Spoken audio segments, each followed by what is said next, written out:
The prairie stretched endlessly beneath a merciless July sun. An ocean of grass bleached pale as old bone, rippling in waves that rolled toward a horizon where earth and sky melted together in trembling layers of heat. Nayeli ran through it with lungs that felt scorched from the inside, her bare feet hammering ground, baked so hard by weeks without rain that each impact sent jolts of pain shooting through her ankles and knees. Behind her came 3 riders in long canvas dusters, gray, with the fine alkali dust that covered everything in this country. Their horses' hooves beating a rhythm that matched the terror hammering against her ribs. Revolvers cracked in their fists, sharp, flat reports that sent hidden meadowlarks exploding from their nests in panicked flight, and bullets tore through the buffalo grass with sounds like fabric ripping each one close enough that she could hear the air split and feel the passage of death itself. She was 11 years old, though she had never marked a birthday, and would not have known how to count them if she had tried. The world had collapsed to a single thought, stripped of everything but animal desperation, reach the water. Her older brother had told her once in a story meant to prepare her for exactly this kind of pursuit, that rivers could hide tracks and confuse even the best hunters. But when she caught her first glimpse of the stream through a break in the tall grass, something cold and sick twisted in her stomach. The water looked wrong, thick and sluggish, where it should have run clear and quick, its surface filmed with an oily gray scum that clung to the cattails and rushes like rendered fat congealing on a winter skillet. A bullet cracked past so close, she felt the heat of it sear along her left ear. And for one disorienting moment, she thought she'd been hit. She stumbled over a prairie dog hole hidden in the grass, went down hard on one knee, caught herself on a clump of switchgrass that sliced her palm open in a line of bright pain, and forced her trembling legs to drive forward again. The riders were shouting now words she couldn't parse through the thunder of hooves and her own ragged breathing, but whose meaning was written clearly in the way they were spreading out to cut off every angle of escape. Then different hoofbeats came hammering from the north, sharper and faster than the pursuit, like sudden thunder rolling across the plains. A rider cut across the line at a full gallop, a young Lakota warrior on a paint pony whose coat gleamed dark with sweat, and he rode so low over the animal's neck that man and horse seemed to merge into a single fluid shape born of muscle and desperation. His braids streamed behind him like black water, and his face was set in an expression of fierce concentration that allowed no room for doubt or fear. His name was Quanah, though Caroline Hart would not learn it until hours later, and his hands shot out with a precision that spoke of years learning to pluck things from the ground. At a full gallop, rabbits dropped weapons, fallen children, and seized the sash of Nayeli's cotton dress. He hauled her up with such force that she gasped, certain her shoulder had torn completely free of its socket, and swung her across the pony's withers in front of him. A bullet screamed through the exact space where her head had been, one heartbeat before, close enough that she heard it pass, with a sound like tearing silk. Another round smashed into the riverbank just ahead of them, throwing up a geyser of foul-smelling mud that spattered them both with gray slime that reeked of sulfur and something metallic and bitter that made her gag. Quanah didn't slow, didn't flinch, didn't waste breath on words. With his free hand, he raised a rifle, an old percussion lock model that had probably changed hands a dozen times before reaching him and holding it steady despite the gallop, and the child hanging from his other arm. He fired once. The lead rider's hat flew from his head and tumbled into the grass like a startled grouse. The man cursed viciously and hauled his horse to a sliding halt, and the others pulling up beside him in a spray of dust and gravel and frustrated rage. Quanah spurred the paint straight into the contaminated water. The horse balked hard at the edge, nostrils flaring wide at the chemical reek that rose from the surface, a smell like rotten eggs, mixed with something metallic and wrong that spoke to every instinct the animal possessed about poison and danger. For one terrible moment, all 3 of them seemed suspended in that instant of refusal, and Nayeli was certain they would tumble into the current or be shot from the bank before the horse could be forced to cross. Then Quana made a sound low in his throat, more felt than heard, and his legs tightened with a pressure that communicated command beyond language. The pony plunged forward, thrashing through water that felt shockingly cold despite the summer heat, and found purchase on stones beneath the surface that had been worn slick as greased leather by years of current. They clawed up the far bank, the horse's hooves slipping and scrambling for purchase in mud that had the wrong texture, too slick, too heavy, like it had been mixed with lard. Behind them, the three riders had pulled up at the water's edge.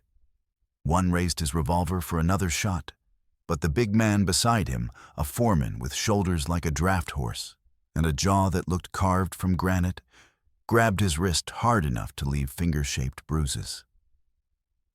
"You want to put your horse in that filth, Donnelly?" He growled, his voice carrying across the water with perfect clarity in the still air.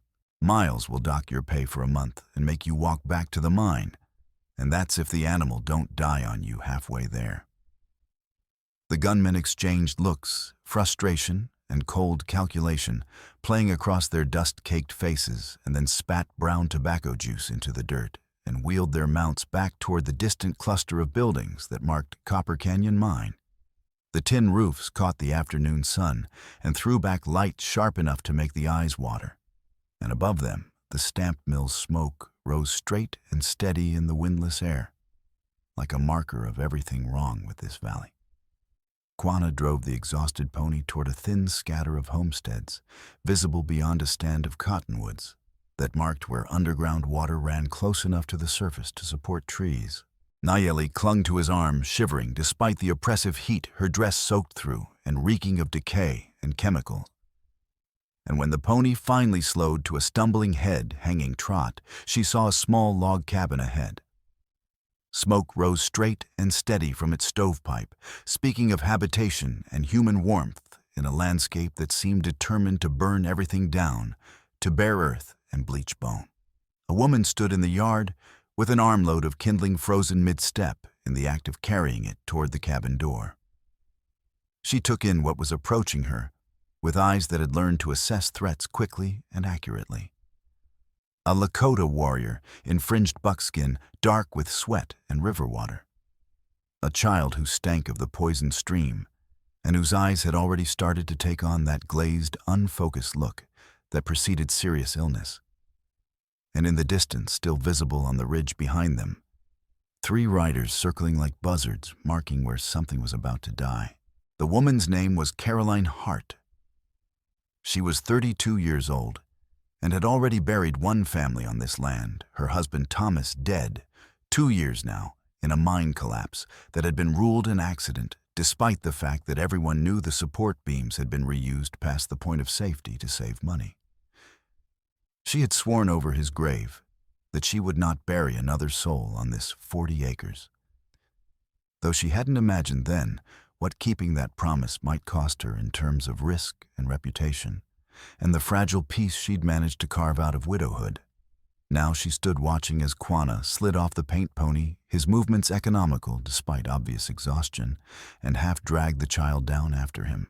The girl's knees buckled the moment her feet touched ground, and as Caroline took an instinctive step forward, Nayeli bent double and vomited onto the packed earth-thin bile streaked with gray sediment that looked disturbingly like metal shavings, and the smell that rose from it made Caroline's own stomach clench in sympathetic nausea. Quana kept his distance from the cabin doorway, one hand still gripping the pony's bridle to keep the animal from bolting entirely, his body language as wary and alert as a wolf's in territory that might turn hostile at any moment. "Men with guns," he said in slow, careful English shaped by an accent that clipped the consonants and gave equal weight to syllables that native speakers would have slurred together. "From the mine. They chase us." Gunfire popped again on the distant ridge, warning shots, now meant to remind them that this pursuit wasn't over, just temporarily suspended. Caroline's fingers tightened on the axe handle that leaned against the woodpile, her knuckles going white with the pressure. If those riders saw a Lakota warrior in her yard, The accusation of harboring fugitives would cost her everything she'd fought to keep in the 2 years since Thomas died, her land claim, her reputation, possibly her life, if crooked Miles decided to make an example. Men had been hanged on thinner pretexts than this, and women had lost their homesteads to legal maneuvering backed by violence and the territorial government's complete indifference to justice for anyone who couldn't afford lawyers. She looked at the girl again, really looked this time, and saw past the poisoned water and the terror to something that made her decision for her. Nayeli was shaking now. Violent tremors that rattled her thin frame, and her brown skin had gone pale and clammy with a kind of shock that preceded either recovery or death. When Caroline reached out and touched her forehead, the child's skin felt cold despite the afternoon heat that had turned the cabin into an oven, and her pupils had contracted to pinpoints despite standing in full sun. Caroline Hart had seen enough sickness and death in her 32 years to recognize mercury poisoning when it was presented this clearly, even if she didn't yet know that was the name for what she was seeing. She made her decision in the space between heartbeats, not because she was particularly brave or noble or selfless, but because 2 years of widowhood had taught her that safety was an illusion anyway, that the only real choice available was between dying afraid or dying having done something that mattered. And that some lines, once you saw them drawn in front of you, couldn't be left uncrossed without losing whatever part of yourself made survival worth the grinding effort it required. "You want to help?" she told Quana, meeting his eyes directly in a way that made him blink and reassess her entirely. "You keep those men away from my door while I see to the girl. Can you do that?" He studied her for a long moment, weighing her sincerity against years of experience with white promises that dissolved like morning dew, and then gave a single sharp nod and turned to scan the ridgeline again. Caroline dropped the kindling where she stood, grabbed Nayeli under the arms, and half-carried the child toward the cabin. Behind her, she heard Quana leading the paint pony around to the back of the structure, where it wouldn't be visible from the road, moving with a silence that seemed impossible for something as large as a horse and rider, but which Caroline would learn was merely one of the many skills necessary for survival when you lived outside the protection of law and treaty both. She should be afraid, Caroline thought, as she laid Nayeli on her own bed and began stripping away the sodden, stinking dress. She should send him away, bar the door, pretend this never happened. But fear had stopped being useful the day they'd buried Thomas. What remained was a cold clarity about what mattered and what didn't, and right now what mattered was this child, whose pulse fluttered weak and fast beneath Caroline's fingers, like a bird beating itself against cage bars. 2 hours crawled past before the riders finally circled once more and moved on, apparently deciding that the effort of searching a homestead where they might meet armed resistance wasn't worth whatever reward Miles was offering for a poisoned Lakota child. Caroline spent those hours alternating between the window and Nayeli's bedside, watching the girl's breathing grow more labored and her skin take on an alarming grayish cast that spoke of kidneys and liver beginning to fail under the burden of poison in the water. When the sound of hooves finally faded completely, Caroline found herself standing at the window, watching dust settle in the late afternoon light, and something in her chest loosened enough to let her take a full breath for the first time since Quana had ridden into her yard.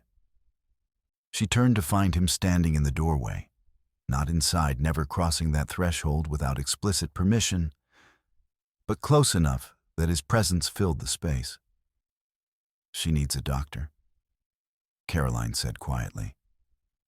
"I can keep her breathing and try to get fluids in her, but whatever's in that river."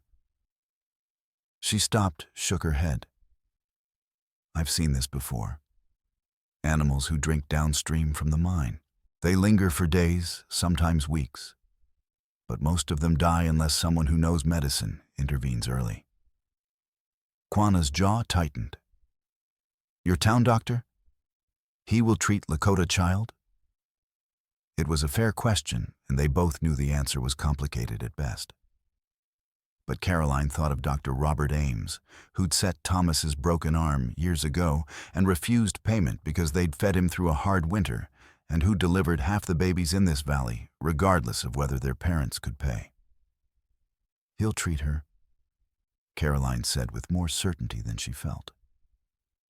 "Question is whether we can get her there without Miles finding out." She made another decision without allowing herself time to question it. She found an old canvas tarp, arranged it in the bed of her flower wagon, and together they lifted Nayeli and settled her into the makeshift nest. Caroline covered her with empty burlap sacks and several broken crates. Anyone giving the wagon a casual glance would see nothing but a widow hauling refuse back to town for disposal. A common enough sight that it wouldn't merit a second look. "You can't come," she told Quanah, who'd already begun to protest. "A Lakota man riding into Silver Spur right now after gunfire on the ridge. They'd hang you before sunset just on general principle, and then Nayeli would have no one." She paused, met his eyes directly. "I'll bring her back. You have my word on that. But you have to trust me." Trust. The word hung between them like something physical. Quanah looked at her for a long moment, this white widow who'd opened her door to a dying child and a fugitive warrior without hesitation who spoke plainly about ugly truths instead of hiding behind polite fictions, and Caroline saw something shift in his expression. Not acceptance exactly, but recognition. An acknowledgement that survival sometimes meant taking risks that logic said you shouldn't take. "I will be here," he said finally, "waiting. If you do not return by tomorrow's sundown, then you do whatever you need to do." Caroline finished. "But I'll be back. Both of us." The ride to Silver Spur took nearly 2 hours through heat that made the air shimmer and dance above the wagon ruts.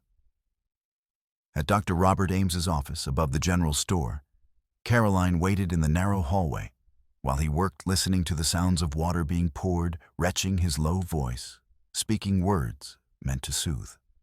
When he finally emerged, washing his hands in a dented tin basin, his lined face had hardened into an expression she recognized a doctor who'd just confirmed something he'd feared for months.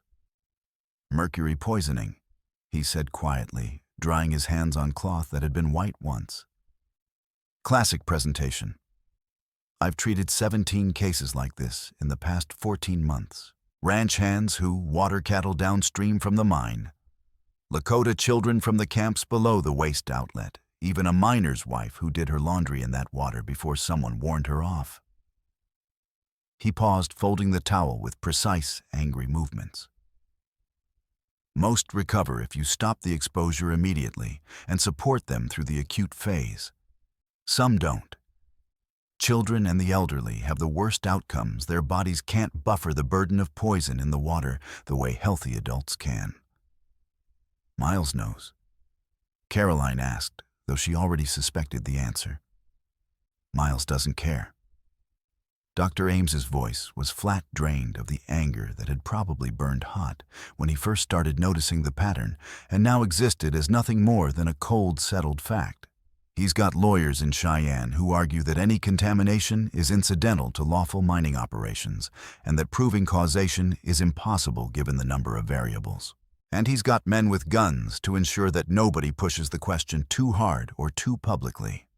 He administered treatment with practiced efficiency solutions of egg whites beaten in milk to bind the metal salts to induce purging clean water in measured amounts, and gave Caroline instructions that she memorized with the focused attention of someone who understood that mistakes could kill.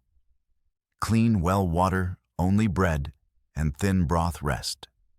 Keep her away from anything that could stress her kidneys further. No salt pork, no coffee, no alcohol, obviously. He paused.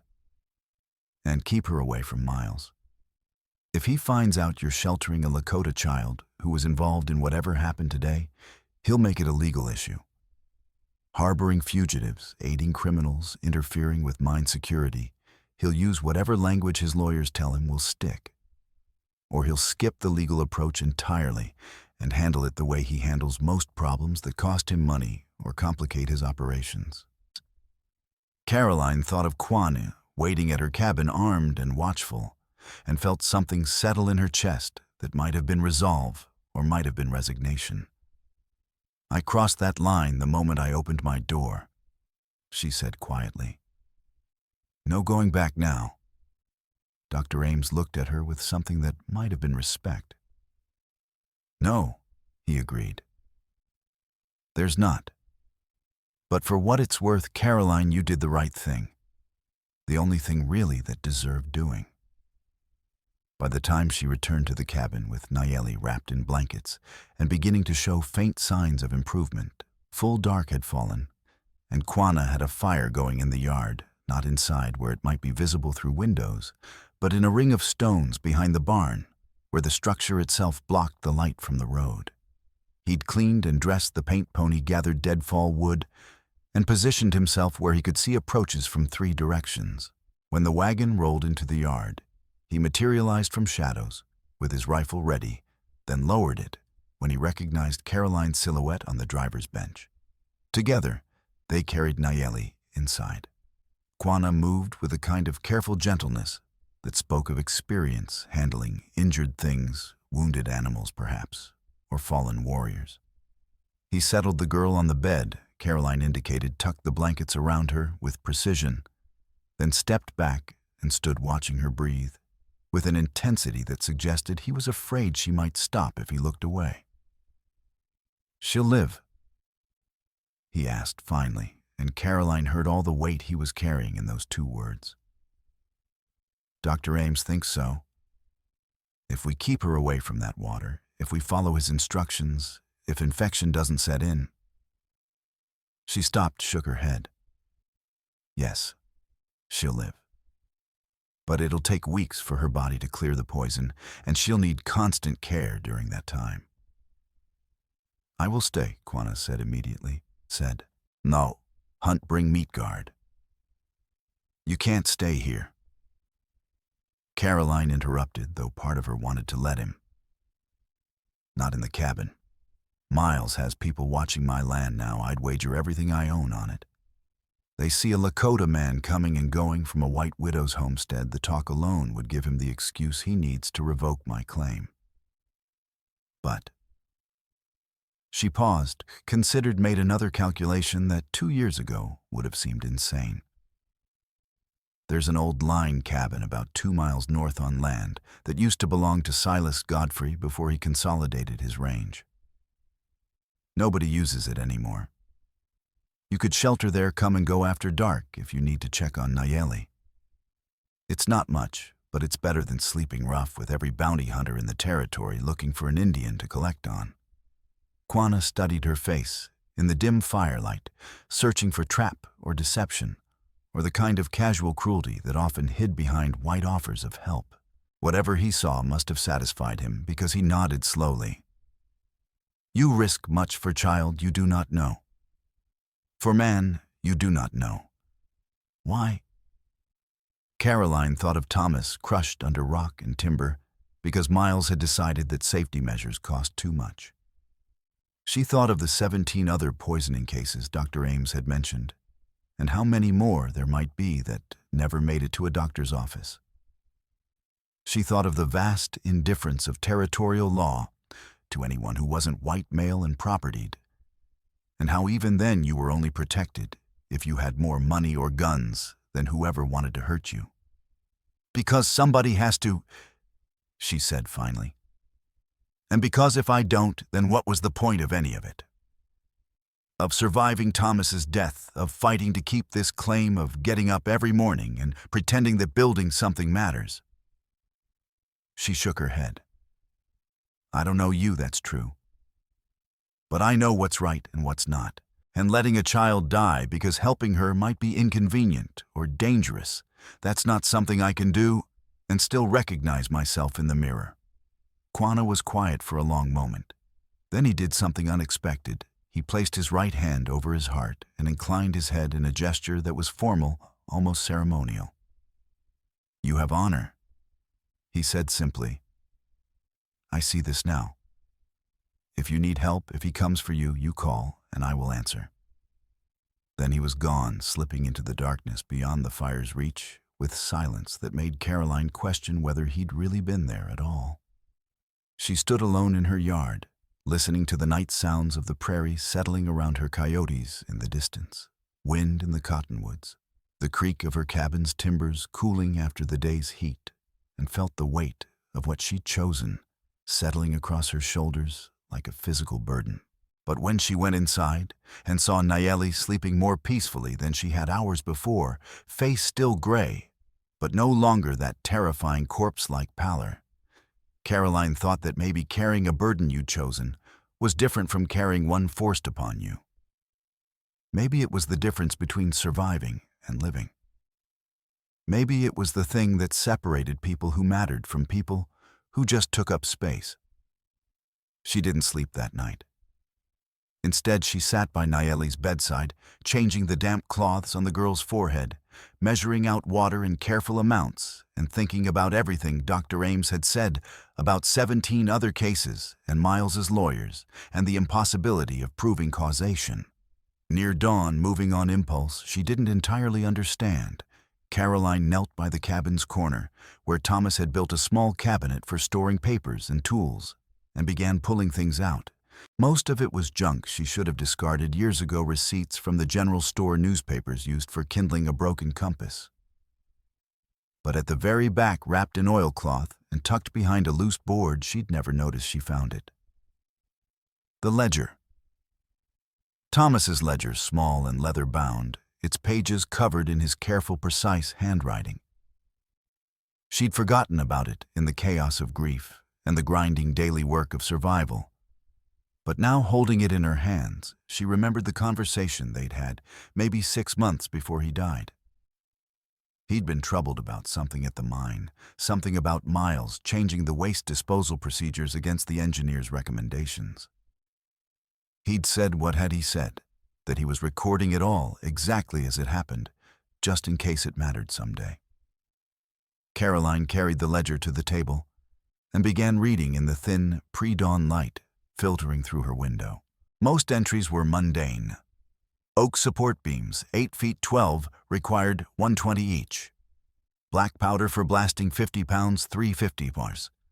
Wages paid 6 men, 1 week, 42 hours. The ordinary accounting of mine operations, numbers marching down pages with mathematical precision.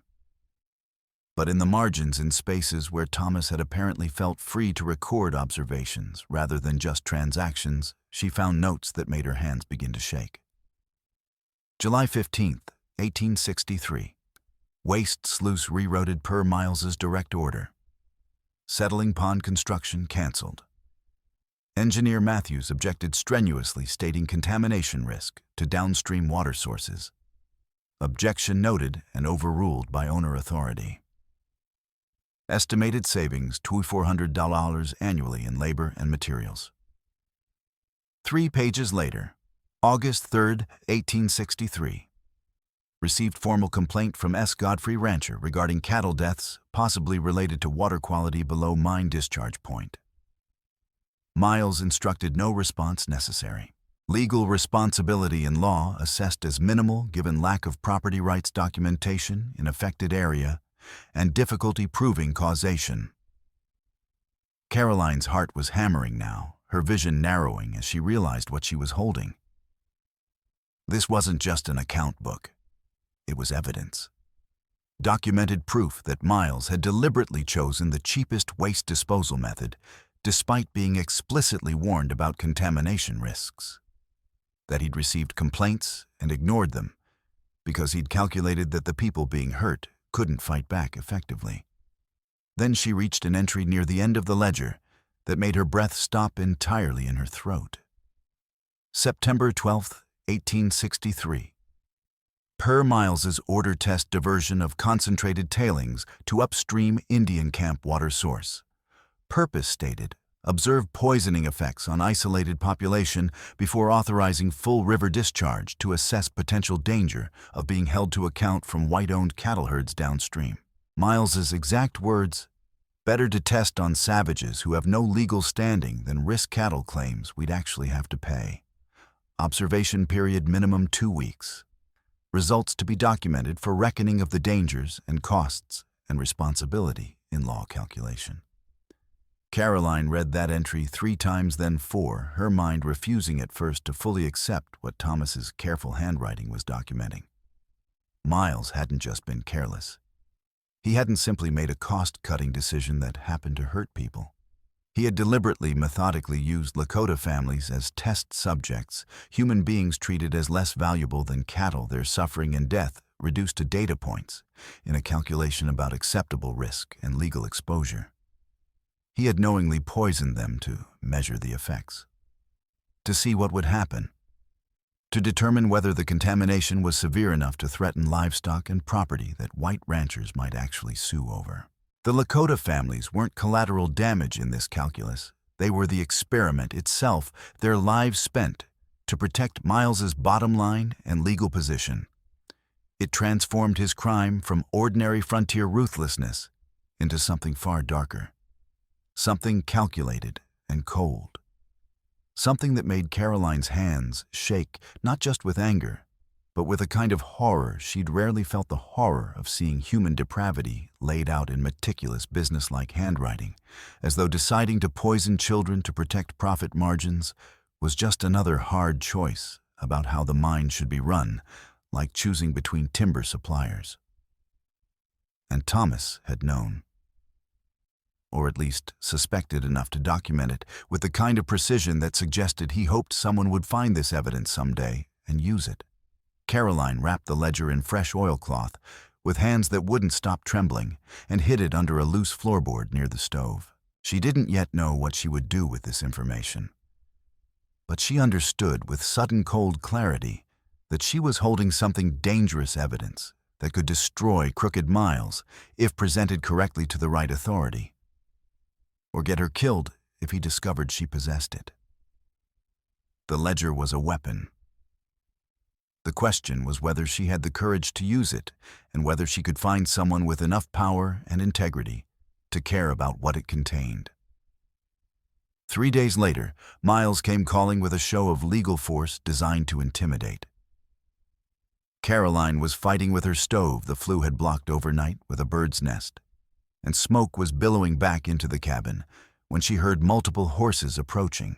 Through the window, she saw Miles on his black gelding Deputy Dawes, with his tin star polished bright enough to flash in the morning sun, heavy Hank on a sorrel that seemed too small for his massive frame, and 2 more riders she recognized from the mine security detail. Miles dismounted with the easy confidence of a man who believed the law existed primarily to serve his interests, and walked to the edge of her yard. He didn't cross onto her property, not yet, but his positioning was deliberate, chosen to communicate that he could cross that line whenever he chose, and there would be nothing she could do about it. Mrs. Hart. He called pleasantly, touching the brim of his hat with mock courtesy. Forgive this intrusion. I'm here on official business this morning, I'm afraid. Caroline stayed on her porch, shotgun visible and propped against the doorframe within easy reach. State your business and move along. I've got baking to do and a stove that's trying to burn my cabin down. Miles withdrew papers from a leather document case, each sheet heavy with official seals and legal language. I've come to inform you that your land claim is under formal review by the Territorial Land Office. A complaint has been filed stating you haven't met the required improvements necessary to secure permanent title under the Homestead Act. Furthermore, there are reports you've been harboring hostile Indians on federal land, which constitutes a clear violation of territorial statutes regarding fugitive assistance and interference with lawful pursuit of criminals. Behind the barn, one of Miles's men had dismounted and was checking for evidence of Quanah's presence, looking for tracks, discarded gear, anything that might substantiate the accusation. Quanah heard him coming long before the man came into view.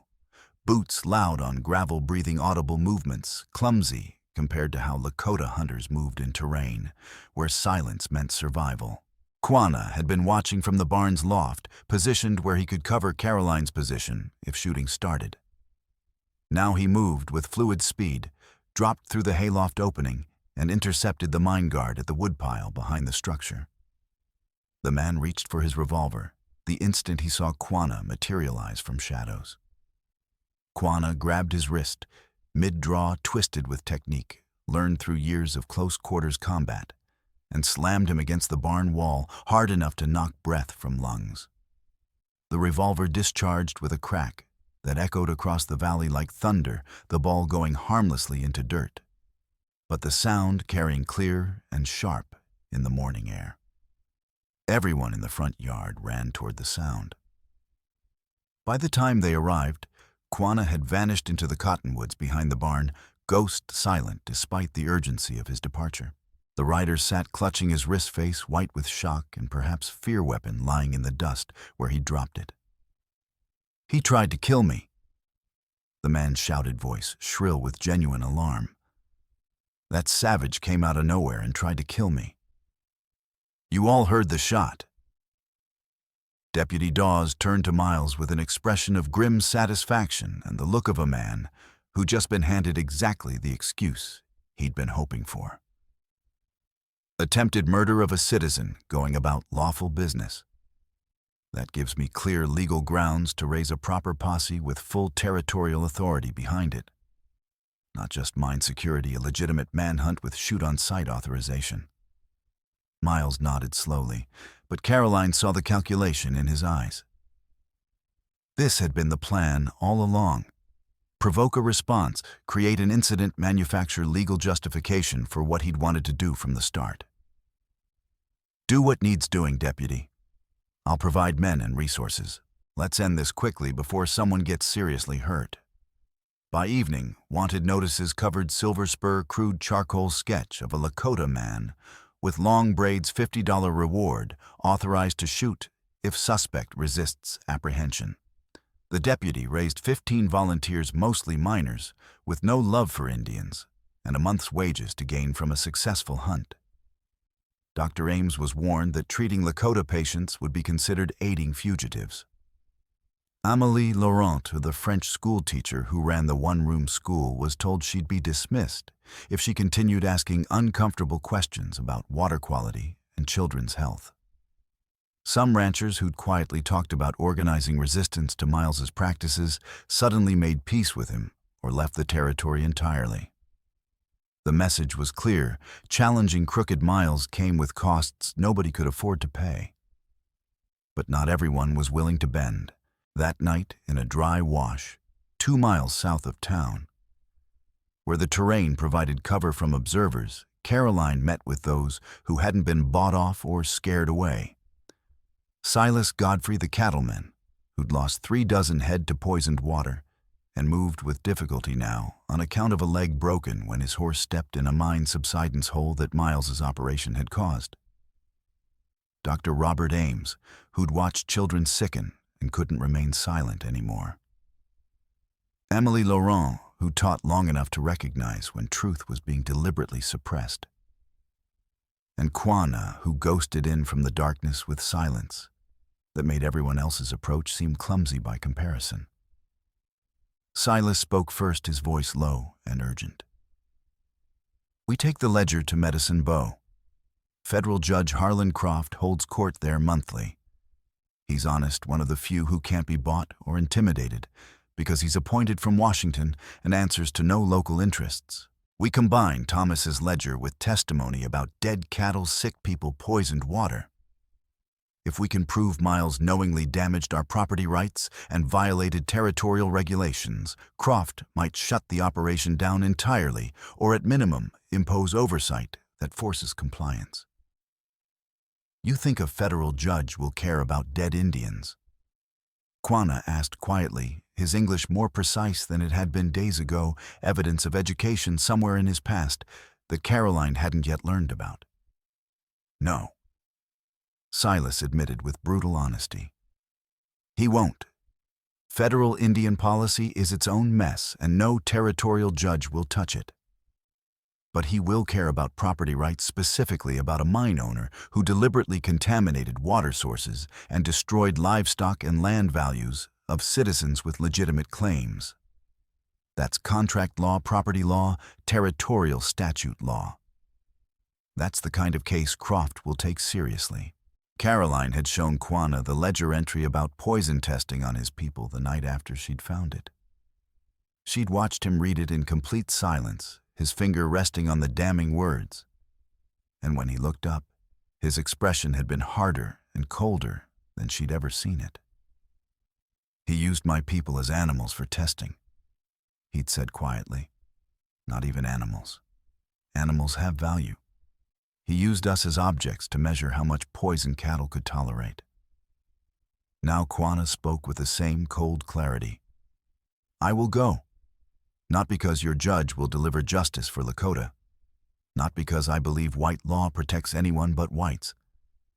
But because stopping Miles is the only path that leads anywhere except slow death for everyone downstream. If white man's law happens to serve that purpose, I will use it." They planned to leave at dawn, taking a route through Copper Canyon that would avoid the main roads where Miles's patrols watched for Quanah's movement. What they didn't know was that a stable hand at the livery had overheard enough of their planning to understand timing and route, and had reported to Heavy Hank for $5 and a bottle of whiskey. By the time they set out the next morning, Miles had 20 armed men positioned in the rocks above Copper Canyon's narrowest section, along with barrels and equipment for springing a trap that would look like natural accident to anyone investigating afterward. The trail through Copper Canyon wound between cliffs of red sandstone that soared 200 feet straight up, glowing like banked coals in the early morning light. The canyon walls were so close in places that a wagon could barely pass through, with the sky reduced to a narrow ribbon of blue overhead and shadows pooling thick and cool on the canyon floor despite the summer heat. Caroline drove her wagon with Nayeli pressed close beside her, the girl looking stronger now after days of rest and clean water, but still pale and quiet. Dr. Ames rode in the wagon bed with his medical bag and the precious ledger secured in an oilcloth packet. Silas rode alongside despite his injured leg rifle across his saddle, scanning the high ground with practiced wariness. Amelie followed on a steady mule that had carried her reliably for 3 years. Quanah ranged ahead on the paint pony, scouting the terrain, with the kind of attention that came from understanding that survival depended on seeing danger before it saw you. They were perhaps 2 miles into the canyon when Quanah saw sunlight flash on metal high on the western ridge, brief but unmistakable, the kind of reflection that came from gun barrels or belt buckles or anything polished that didn't belong in wilderness. He stood in his stirrups and studied the rocks above them with sudden intensity, counting positions, mapping fields of fire, recognizing trap geometry when he saw it. Men crouched behind boulders with rifles, at least a dozen, probably more, positioned to create overlapping fire lanes with no escape routes except forward or back, and both those directions would be sealed the moment shooting started. His stomach went cold with the sick certainty of someone who'd seen this kind of ambush before and knew how it ended. He wheeled his horse and spurred back toward the wagon, shouting a warning that echoed off the canyon walls. Too late. A sharp whistle cut the air, Heavy Hank's signal distinctive and prearranged. The men in the rocks cut ropes they'd rigged, overnight ropes attached to carefully positioned wedges and fulcrums and leverage points chosen by someone who understood how to make catastrophe look natural. The first boulder came down, like judgment itself, struck the trail 50 feet ahead of the wagon and exploded into fragments that flew like shrapnel. The horses screamed and tried to bolt. A second boulder crashed down behind them, cutting off retreat with a spray of rock and choking dust. Then the entire eastern slope seemed to come alive, an avalanche of stone and scree thundering down, with a roar that drowned thought itself, blocking the trail in both directions and creating a kill box from which there was no exit except up. A boulder the size of a freight wagon struck directly ahead of the team, and the lead horse went down, shrieking, both front legs shattered at impossible angles. The wagon tipped violently and slammed into the canyon wall. Nayeli was thrown hard into the footwell. Dr. Ames tumbled out the back, his medical bag exploding open and scattering supplies across rock. Silas's horse was clipped by a smaller stone and collapsed sideways, pinning his already injured leg beneath 600 pounds of screaming, thrashing animal. His roar of pain was audible even over the avalanche's thunder. Amelie's mule bolted in panic, throwing her into a stand of sagebrush that at least broke her fall without breaking bones. Then gunfire erupted from both sides of the canyon, sharp cracks echoing and multiplying between the walls until it sounded like a full company of soldiers shooting. Bullets whined off rocks, punched through wood, kicked up fountains of dust and stone fragments. Smoke and settling dust filled the air until visibility dropped to arm's length and breathing became an act of will. Quanah reached the overturned wagon and dragged Carolyn and Nayeli behind a large outcrop that offered at least temporary cover. He began returning fire with measured, precise shots, not trying to hit anyone at this range and in these conditions, but forcing the shooters to keep their heads down and think twice about rushing the position. Dr. Ames crawled on his belly to where Silas lay, trapped, tried to lever the dead horse's weight off his leg, failed, and began frantically digging at the ground beneath Silas's trapped limb to create enough space for extraction. Amelie scrambled back through the chaos to help her face white with shock, but her hands steady as she added her strength to the effort. Quanah scanned desperately, knowing they had perhaps minutes before the shooters realized how poorly defended this position really was, and organized an assault that would end with everyone dead. Then he saw a dark opening halfway up the canyon's far slope, partially hidden behind juniper and rock fall, but unmistakably an old drift mine entrance. "There," he shouted, pointing with his free hand while continuing to shoot with the other. "Old tunnel goes through to main mine workings on the far side. We'll be trapped." Caroline yelled back, understanding immediately that entering that tunnel meant gambling everything on it, having another exit. "We are already trapped.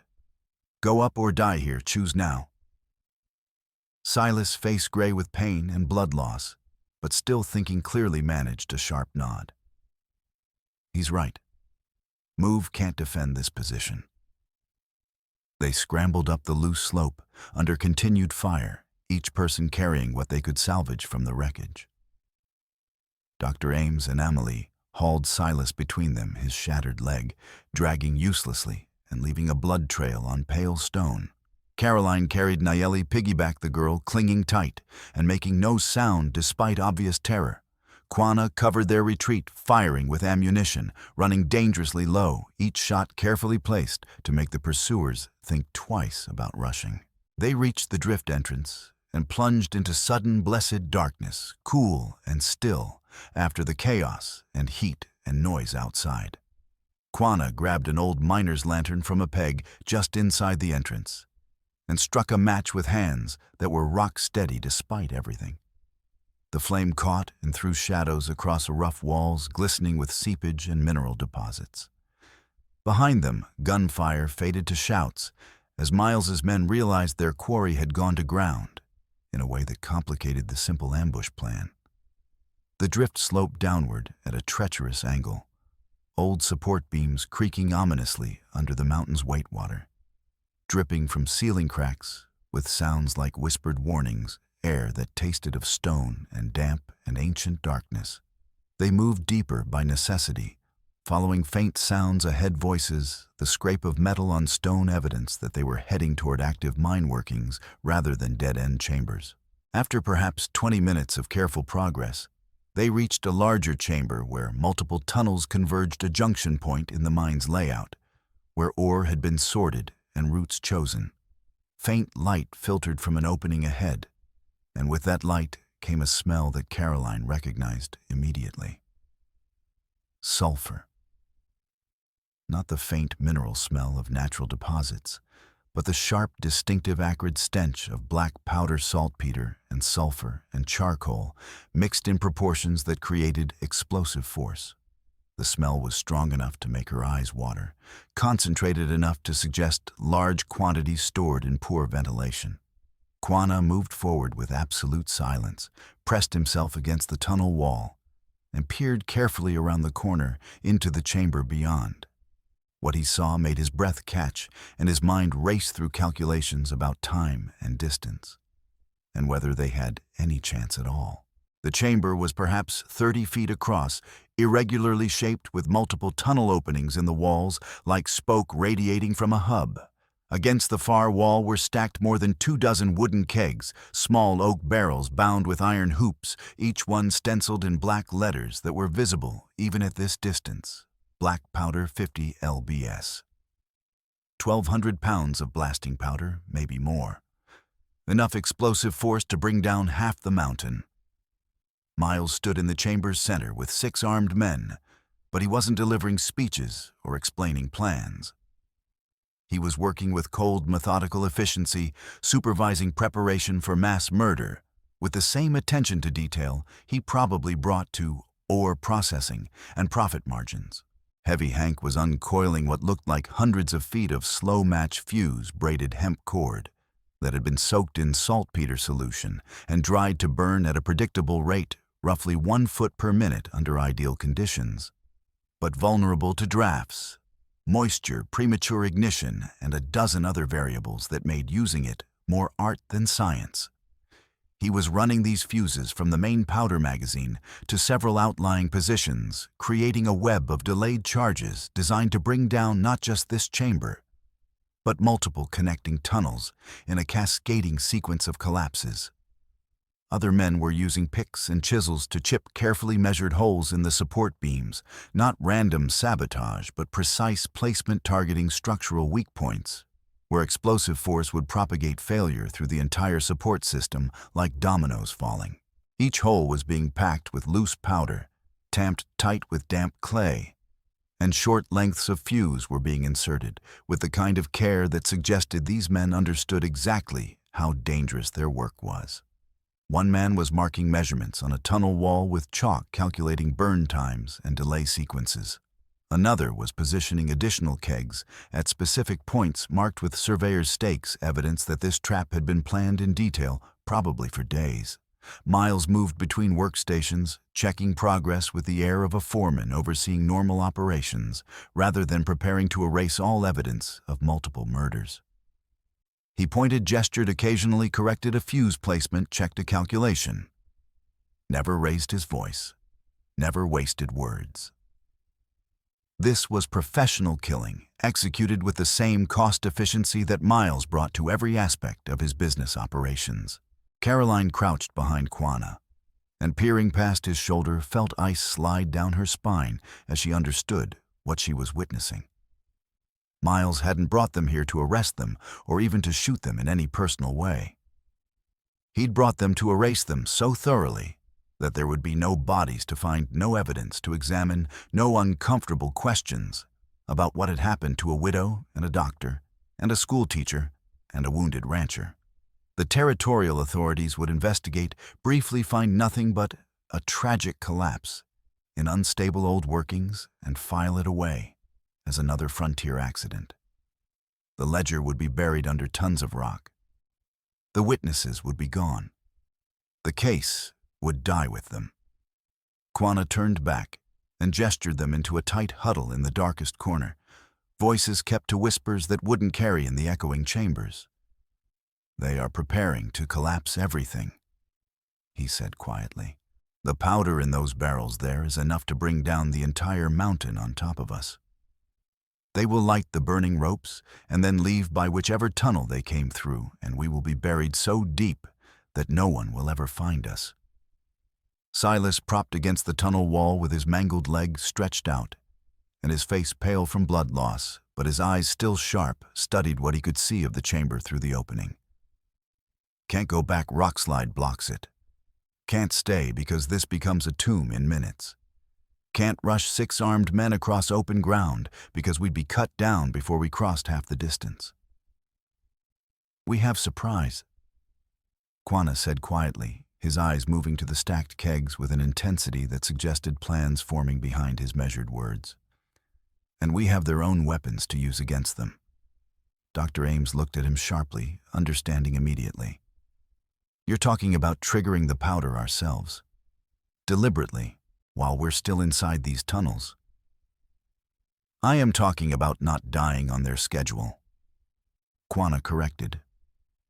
"If we trigger the collapse early before they light their prepared fuses, they cannot simply walk away. They will be trapped here with us. And if we move fast enough—" He gestured toward the multiple dark openings visible in the chamber walls. "Some of those tunnels must lead out to other entrances. We choose which path. They do not. We control timing. That is more than we have now." It was absolutely insane. It was also their only real chance. Caroline made her decision with the same cold clarity that had guided every choice since she'd opened her door to Quanah and Nayeli. She stood up, shotgun leveled, and stepped around the corner into the chamber. "That's far enough," she said, her voice carrying clearly in the confined space, echoing off stone walls. "Step away from the powder and put your weapons down." Every man in the chamber whirled toward her voice. For one stretched instant, she saw calculation running behind Miles's eyes, distance odds reckoning of the dangers and costs. Then his hand moved with surprising speed, for a man his age grabbed the nearest person within reach and locked his arm across her thin chest. "Nayeli." The girl had darted forward, terrified of being left behind in darkness, and Miles had snatched her with the practiced efficiency of someone who understood how to use leverage.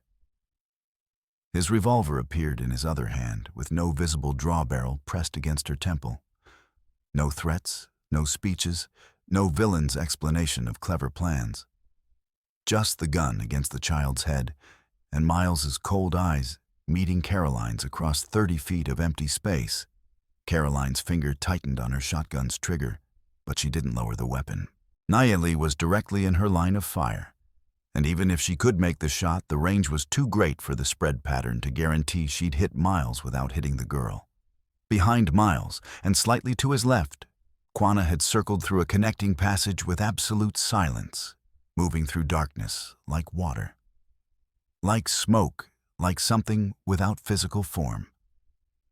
Now he crouched in shadows so complete that even his breathing seemed too loud, studying the geometry of the problem with the focused intensity of a predator calculating distance and angles.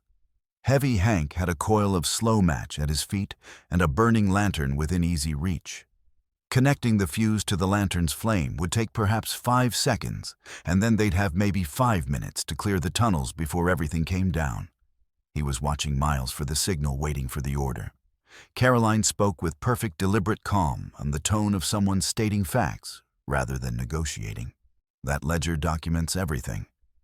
Not just negligence or cost-cutting. Deliberate poisoning.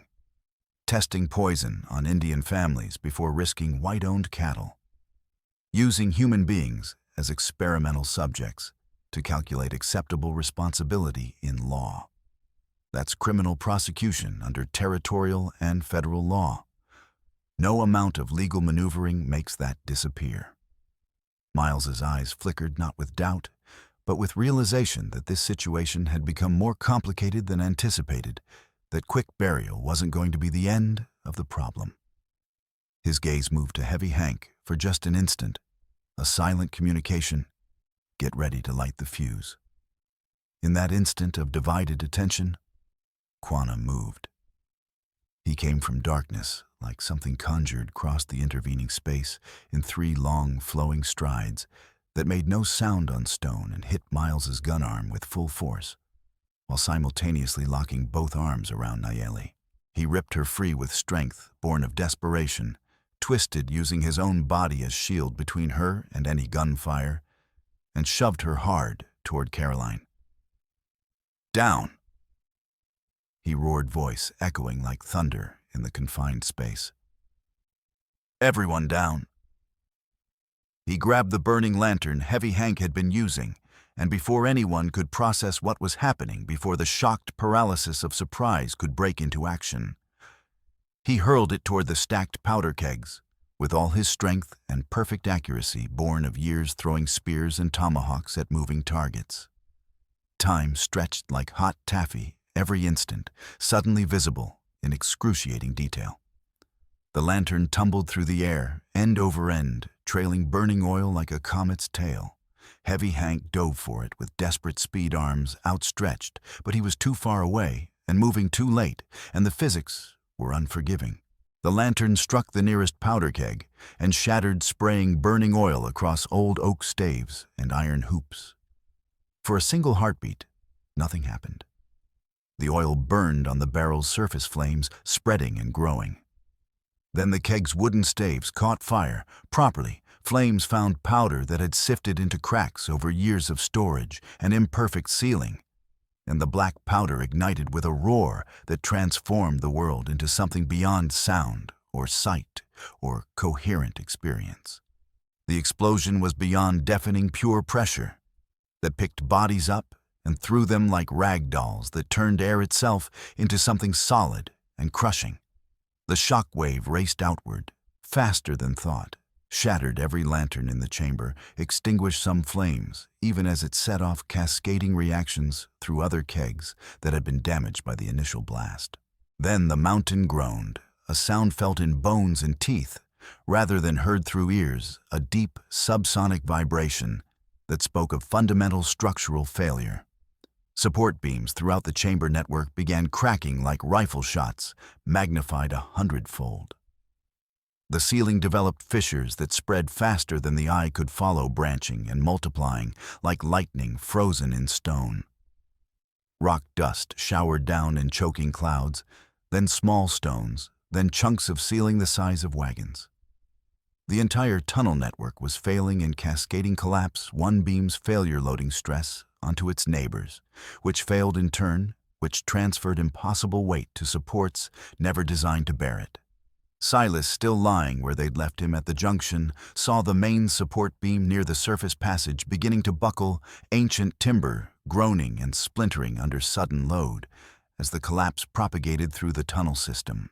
He saw everyone scrambling toward that one potential exit, Caroline dragging Nayeli, Quana covering them both, Dr. Ames hauling a mine worker who'd apparently decided in that split second that working for miles wasn't worth dying for. The beam was going to fail. When it did, tons of rock would seal the passage, and everyone still inside would be entombed forever. Using strength, he didn't know he possessed strength born of extremity, and the absolute clarity that sometimes came when death was certain. Silas dragged himself upright on his one functional leg. He positioned himself directly under the sagging beam, locked his shoulders beneath the massive timber, and pushed upward with everything he had. The beam settled onto his back with weight that drove breath from his lungs and sent white-hot agony shooting through every nerve. He felt ribs crack, felt his spine compress, felt his broken leg collapse completely under the strain. "Go!" he roared with the last air in his lungs. "Run now, I'll hold it." Caroline grabbed Nayeli and ran, her heart breaking even as her legs drove forward, because she understood with perfect clarity what Silas was giving them. The cost, the finality. Quana moved backward toward the exit, firing to delay any pursuit from Miles's surviving men. Dr. Ames and the rescued miner scrambled past Silas's position. Emily brought up the rear, tears streaming down her face, but still moving because stopping would make his sacrifice meaningless. The tunnel shook with continuous tremors.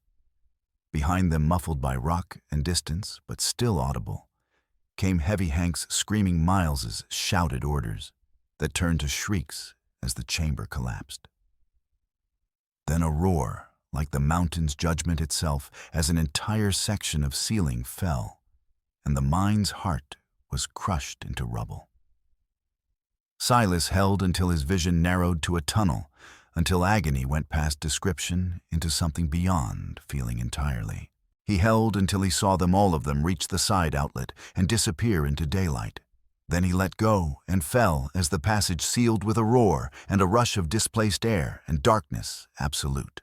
They burst from the outlet high on the canyon's western wall, coughing and half-deaf, and covered in dust so thick they looked like gray ghosts. Below them, the main mine entrance belched smoke and dust in a choking cloud. The stamp mill's rhythm faltered and went silent.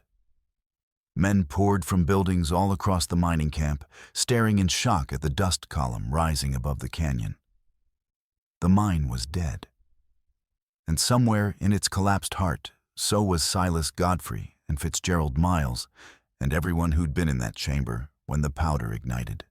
Caroline sank to her knees on the rocky slope, holding Nayeli tight against her chest, and wept harsh, broken sobs that shook her entire frame. Quanah leaned against a boulder ribs, aching where the shockwave had picked him up and thrown him, and stared back at the sealed tunnel with an expression carved from stone. Dr. Ames checked everyone with trembling hands, counting survivors, cataloging injuries, functioning on professional training, because thinking about what had just happened would come later when there was time for grief. Finally, Caroline looked around, still holding Nayeli, and her voice came out raw. "Where's Silas?" Dr. Ames closed his eyes and was silent for a long moment before he could speak. He stayed behind to hold the beam. Long enough for us to clear the passage. He knew exactly what he was doing, what it would cost. Nayeli began to cry, quiet, broken sobs muffled against Caroline's shoulder. Caroline pulled her closer, her own tears cutting clean tracks through the dust on her face. Quanah turned away sharply, shoulders rigid, and Caroline heard his breathing catch in a way that suggested he was fighting the same grief that threatened to overwhelm them all. They'd survived. But the cost of survival was written in the mountain behind them and in the absence of a man who'd sacrificed everything so others could live. A week later, they stood in the federal courthouse in Medicine Bow, a substantial brick building that represented federal authority on the frontier.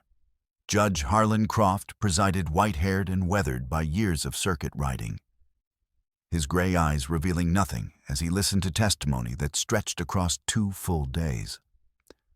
Caroline testified first, walking Judge Croft through the history: Thomas's death in the mine collapse, the discovery of the ledger, the pattern of poisoning that Dr. Ames had documented, Nayeli's near-fatal illness, the deliberate testing of poison on Lakota families before risking contamination that might affect white-owned livestock.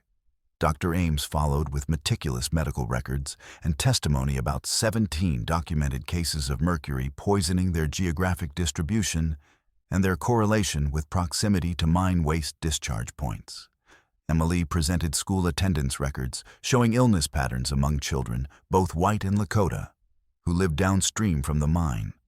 Silas's cousin testified about cattle deaths, presenting signed statements from 4 other ranchers who'd lost livestock to what they now understood had been deliberate contamination. The ledger itself was entered as primary evidence. Thomas Hart's careful documentation of decisions made warnings, ignored costs calculated in dollars against human suffering. When Judge Croft reached the entry about testing poison on the Lakota camp, something shifted in his weathered face. Not shock exactly, but a hardening of features that suggested his opinion had just crystallized into certainty. After a night's deliberation, Judge Croft returned to deliver his ruling. His voice was measured, formal, giving no hint of personal feeling beyond what the law required. This court finds that Copper Canyon Mine, under the ownership and direction of Fitzgerald Miles, knowingly and deliberately contaminated the Platte River and its tributaries through discharge of mercury-laden tailings without proper containment or treatment. This contamination directly damaged downstream property, specifically livestock, water rights, land values, and the health of citizens with legitimate territorial claims. The evidence, particularly the deceased mine worker Thomas Hart's ledger, demonstrates that Mr. Miles was repeatedly warned of contamination risks, received complaints about damages, and nonetheless continued the practices in question, while calculating that affected parties lacked legal resources to pursue remedies. He paused, adjusting his spectacles. The mine's assets are hereby ordered liquidated to pay damages to affected plaintiffs as documented in testimony. A permanent injunction is placed against this property, forbidding any future mining operations, unless and until proper waste containment meeting territorial engineering standards is installed and certified. Additionally, criminal referral is being made to the territorial attorney regarding the late Mr. Miles's apparent use of using living people as unwitting test bodies for the poison, though this court acknowledges that prosecution may be complicated by his death. Then he looked directly at Caroline and Quanah, and his voice took on a different quality, still formal, but with an edge of something that might have been either warning or regret. Let me be absolutely clear about what this ruling does and does not address. This court has jurisdiction over property rights, territorial statute violations, and contractual disputes between parties with legal standing. White ranchers with documented land claims, lost livestock, and property value. They are entitled to restitution under territorial law. That is what this ruling provides. He paused significantly.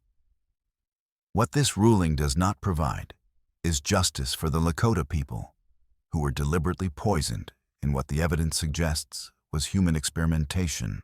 Federal Indian policy lies entirely outside this court's jurisdiction.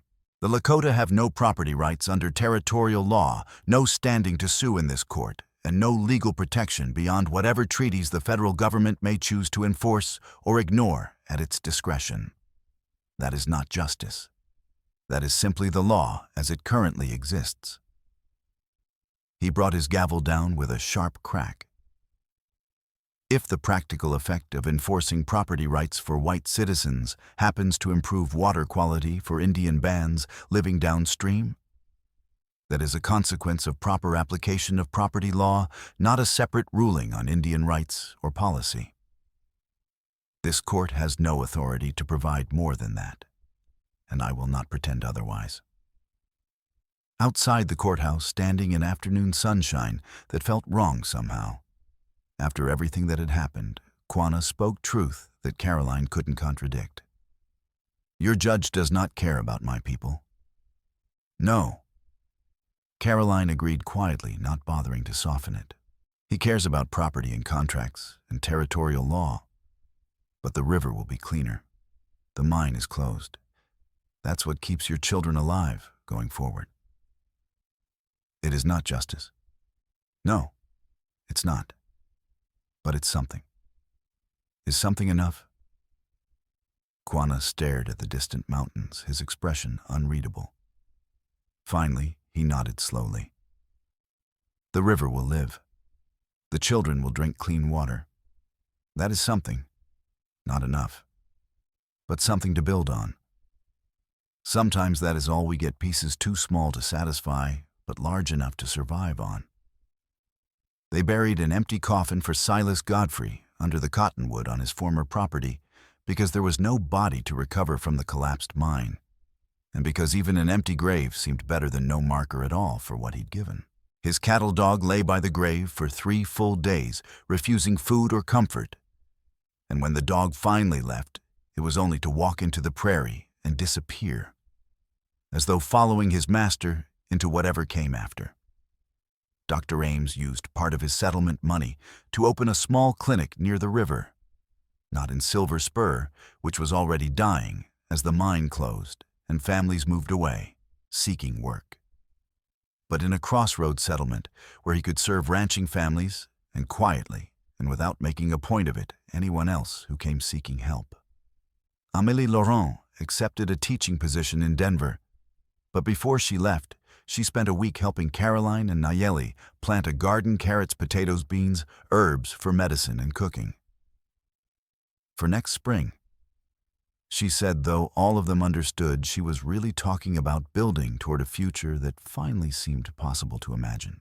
Quanah's band moved back to their traditional camping grounds upstream, where the water ran clear over stones and the fish were returning. They didn't settle in the permanent way whites understood settlement. They moved with seasons and game and water. But they stayed in the same general territory, and that itself felt like a kind of victory. Caroline went back to her cabin with Nayeli, and together they rebuilt what could be rebuilt. A full year passed. The creek ran clearer than anyone could remember, not pristine the way it had been before white settlement, but clean enough that fish spawned in its gravel beds again and cattle could drink without dying. The cottonwoods turned gold in autumn and leafed out green in spring. The land was healing, scarred, changed forever by what had been done to it, but alive and capable of sustaining life again. On a crisp autumn evening with cottonwoods turning gold and the first frost not far off, Caroline baked another cake for Nayeli. Better than the first one she'd made a year ago, rounder, more evenly browned, the icing less haphazard. She was learning, getting better building skill through practice and attention. Inside the cabin, Nayeli sat at the table with her hair in two neat braids, visibly stronger and healthier than she'd been a year ago. Her cheeks were full, her eyes bright and curious, her movements confident.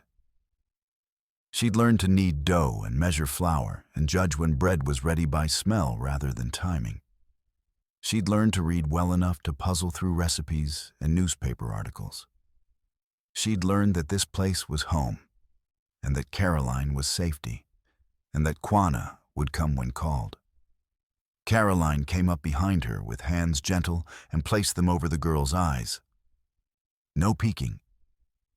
The door opened, and Quanah stepped inside, removing his hat in deference to being indoors, hesitating for just a moment in the doorway before stepping farther in. He took in the scene with a single comprehensive glance, widow's hands over child's eyes, single candle on cake firelight, glowing warm against log walls, the smell of vanilla and sugar and home. "Happy birthday, Nayeli," Caroline said softly, uncovering her eyes with a gentleness that spoke volumes about how much had changed in a year. Nayeli's smile was immediate and genuine and uncomplicated by fear or uncertainty. She looked at the cake, at Caroline, at Quanah. No hesitation now. She knew where she belonged. Quanah moved instinctively to position himself between the table and the door, not aggressively, or obviously just a natural protective stance that he probably wasn't even conscious of making. A quiet promise written in body language that anyone wanting to hurt this child would have to come through him first. Caroline noticed and set a third plate on the table without comment, the gesture acknowledging what they'd all known for months, but hadn't yet spoken aloud. They weren't family in any legal sense that territorial law would recognize. Caroline was a white widow with a homestead claim. Quanah was Lakota, technically still wanted, though no one bothered pursuing it anymore now that Miles was dead, and the mine closed. Nayeli existed in liminal space between worlds belonging fully to neither, but claimed by both in ways that defied legal categories.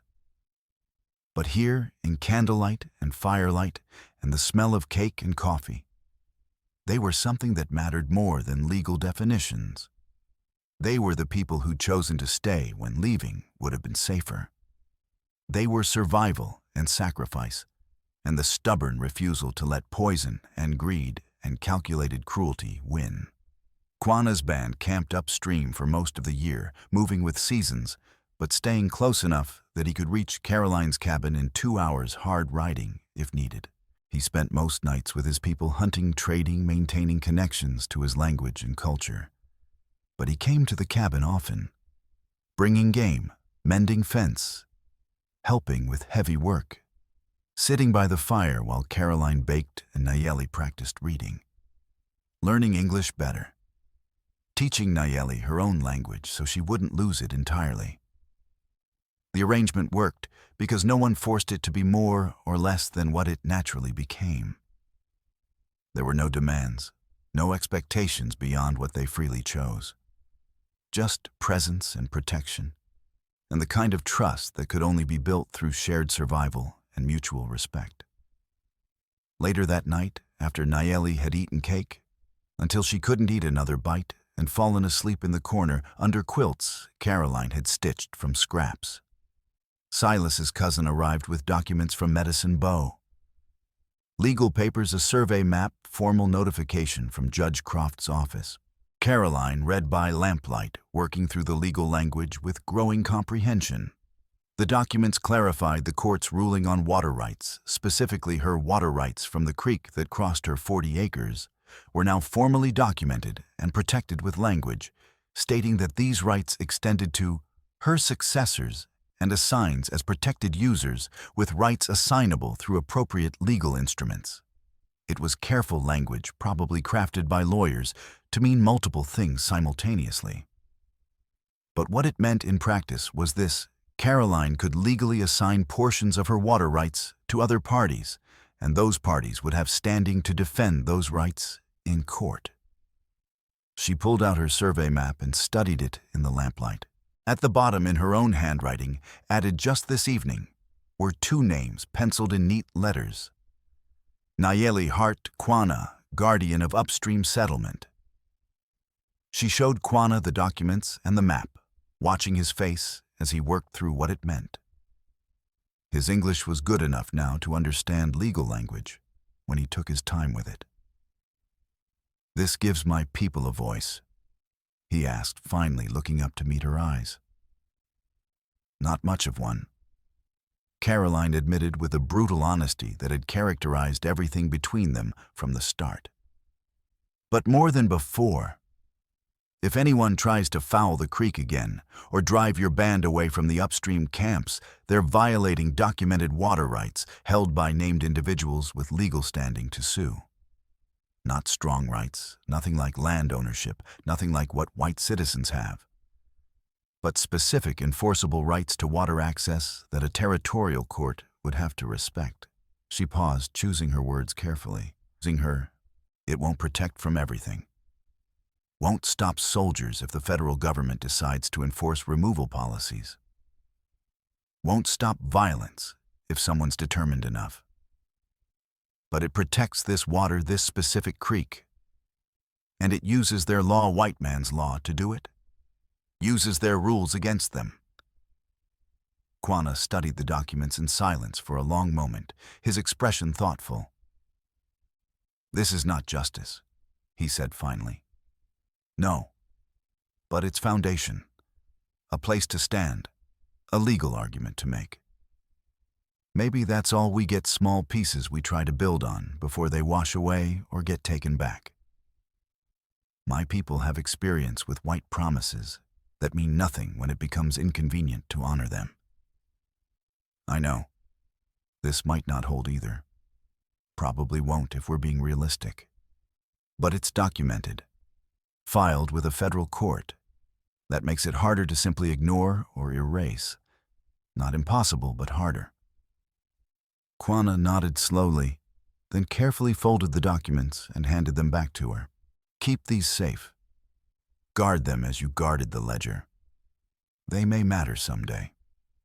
Caroline tucked the documents with Thomas's ledger in the locked box, where she kept everything important. She looked around the cabin at Nayeli, sleeping peacefully under a quilt, at Kwana, silhouetted against the fire at the walls she'd defended with everything she had and almost lost.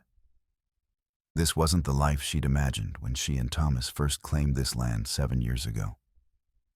It wasn't the neat, predictable future she'd dreamed of as a young woman in Ohio, before the frontier taught her that neat futures were illusions sold to people who hadn't yet learned better. But it was a life she'd fought for with burnt hands and stubborn will and unexpected allies.